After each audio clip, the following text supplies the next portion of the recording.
Hello everyone. Welcome to my channel, English Listening. And I'm so excited to have you here. On this channel, you'll find a variety of content designed to help you improve your English listening skills. Whether you're a beginner or looking to perfect your advanced skills, there's something here for you. Don't forget to like, subscribe, and hit the bell icon so you won't miss any of our new videos. Feel free to leave comments and let me know what topics you'd like to see covered. The Christmas Cherry Tree. My lords and ladies, you shall hear of one who lived many generations ago, in the time of King Uther Pendragon, father of the famed King Arthur. I speak of a knight, hardy and strong, tall and fair, brave and noble. In all the world there lived no one as courteous, noble or generous as he. To landowners, who struggled in times of war, he gave gold. To poor farmers who rented lands from him, he gave food and good cheer. A spare place at his table was always laid just in case anyone might pay a visit to him. This knight had a gentle wife, the best a man could wish for. No woman was more beautiful, or more noble in her heart than she. Dame Cleges was her name. Of goodness, she had truly. Together they brought gladness to many a soul. No man, rich or poor, felt any ill will against them. Every year, Sir Cleges, for that was the name of this noble knight, would hold a feast at Christmas time. No king celebrated that day in greater style than he. Rich and poor came to his feast. He would turn away no man. Friars paid him with blessings, minstrels with music, those were the highest prices he would ask for his food. When the feasting was over, the guests would not leave without gifts. He gave freely of robes, horses, silver, and even gold. All this he did in honor of him who was born in a manger on that day. But his wealth dwindled with each passing year. He would not give up his feasting or his gifts. He let, mortgaged, even sold his lands to pay for his generosity, until at last he had almost nothing left. The Christmas feasting had to end. He lived meekly with his good wife and 2 children, and of luxuries they knew no more. One Christmas Eve, Sir Cleges was walking up and down his garden, when he heard the sound of trumpets, pipes, drums, harps and cymbals. He could hear carols and dancing. The sound of merriment brought back memories of his past feasts and festivities. He knew well that the music came from the Court of King Uther, who was at Cardiff for Christmas. The king had not invited his loyal knight to join his table for the festivities. He had either forgotten him, or thought that he was dead. Sir Cleges wrung his hands, began to pray piteously. "O Jesus, heavenly King, you made everything out of nothing. I thank you for times past, for the merriment I used to make. I gave freely for your sake. I fed both rich and poor. Those who dined at my table did not lack for any meat or game, or good drinks. Of the cost I thought nothing. Now, here I stand, a poor man at your service, overlooked and forgotten by all mortal men, high and low." As he stood mourning so, his wife came to him, and enfolded him in her arms. She kissed him with glad heart and said, "My true husband, I heard what you were saying. It does not help to have sad thoughts, so let your sorrow be gone. Everyone should be happy on this day, and be glad with what they have got. So let us go inside, and be merry and eat our dinner joyfully." "Of course," said Sir Cleges. With somewhat better cheer he quickly wiped the tear from his cheek and went inside to eat his food. After they had eaten, they took great delight in playing with their 2 children. At midnight they went to church and asked God to keep them clothed and fed. On Christmas morning, Sir Cleges went into his garden. He kneeled on the snow-covered ground before his favorite cherry tree, and prayed once again. When he had finished, he reached up for a branch to help him stand. As he arose, the bough broke in his hand. He noticed that it bore green leaves, and that there were ripe, round cherries clustered around it. He said, "Dear God, What manner of berries are these that grow at this time of year? Then he picked a cherry and tried it. It was the most delicious fruit he had tasted since he was a small boy. He cut off a little branch and took it to his wife to show her. "My dear, here is a novelty," he said.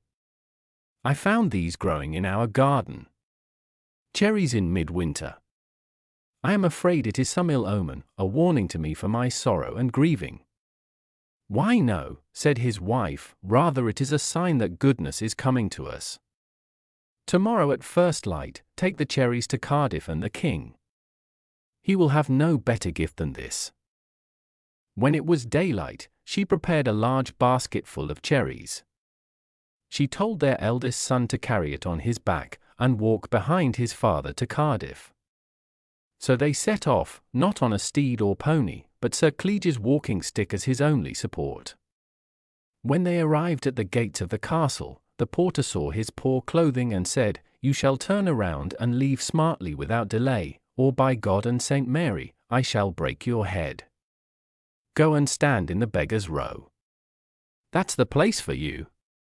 But Sir Cleges said, "Good sir, I pray you let me go in. I have a present for the king. Here, look." The porter went over to the basket and lifted the lid. When he saw the cherries he marveled and said, "If I let you pass, you must promise me a third of whatever reward the king shall grant you for this gift, be it silver or gold." Sir Cleges replied, "I consent," and he went through the gate into the castle. On his way to the banqueting hall he met an usher of the court who said, "Go, vassal, get out of my sight, and if I find you again within these walls I shall beat your head and your limbs without a moment's regret." At this, Sir Cleges said, "Good sir, stay your anger. Be gentle and good, for I have brought a present for the king. See here, these fruits grew this Christmas season in my garden. They are the fairest cherries that man did ever see." When the usher saw the cherries, he was amazed and said, "If you grant me a third part of whatever you may win for these, then you may indeed go on." As Sir Cleges had no other choice, he agreed to the usher's terms, and into the hall he went with his son and the basket. As they entered the hall, the steward saw them. He went up to Sir Cleges and said, "Who made you so bold as to come in here uninvited?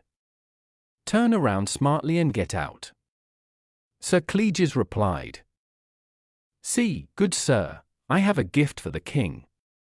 When the steward saw what he had brought he exclaimed, "By Mary the First never saw such fruits at this time of year. You shall go before the king, but only if you promise me a third part of whatever you shall receive." Sir Cleges stood and thought to himself that betwixt these three men, he would divide all that he received. For all his trouble he would win nothing. As he did not reply right away, the steward demanded, "Have you no tongue? Give me your answer without delay, or I shall beat your rags with my stick." Seeing that he had no other choice, Sir Cleges said, "Very well, whatever the king shall reward, you shall have a third part." The steward brought Sir Cleges before the king, where he knelt down and uncovered the basket. "Great king," he said, "these fruits grew in my garden this Christmas time, and I have brought them to you as a gift." The king saw the cherries, fresh and new, and said, "Truly this is the work of our Lord." He commanded Sir Cleges to sit down and join the feast. The king sent a portion of the cherries to a radiant and fair lady in Cornwall, and he commanded the rest to be served around the hall. When all had eaten and were glad, the king commanded, "Bring before me the poor man who gave me the cherries." Sir Cleges knelt again before the king, and the kind said, "I thank you heartily for the gift you have brought me. It has honored my feast. Whatever you will have, I will grant you. Whatever your heart desires, be it lands, or serfs, or goods." Sir Cleges replied, "Great king, I ask nothing but 12 strokes of my stick that I might give freely to my enemies around this castle." On hearing this the king was angry and said, "I am sorry that I granted you this gift. Better that you asked for silver or gold, for you have more need of it. Nevertheless, if that is your wish, let my debt to you be paid with blows. Sir Cleges went into the hall and sought the steward to give him his reward. He dealt him such a blow that it knocked him down. Then he gave him 3 more. On leaving the hall he found the usher and told him, "Here's the 3rd part of my gift that I promised you." And he beat him 4 times with his stick.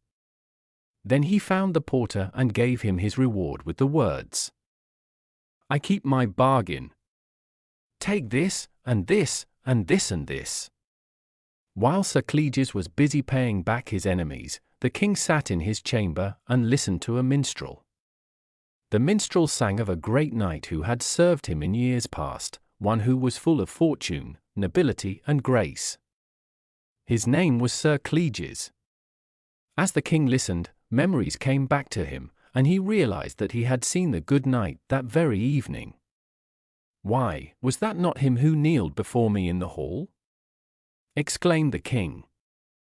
"Sire, indeed it was," replied the minstrel. When word reached the lords and ladies of the court of how Sir Cleges had paid back the porter, the usher, and the steward, they all laughed heartily and thought that it was good sport. The king called Sir Cleges before him, and this time he gave him lands, forests, and a cup of gold to take to his wife. He made his son a squire and gave him fine clothes to wear. Every year after that, Sir Cleges and his wife celebrated Christmas with good food, music, merriment, and gifts, and they lived in great happiness until the good Lord sent for them. Thanks for watching, and let's get started on this exciting journey of mastering English listening. See you in the next video.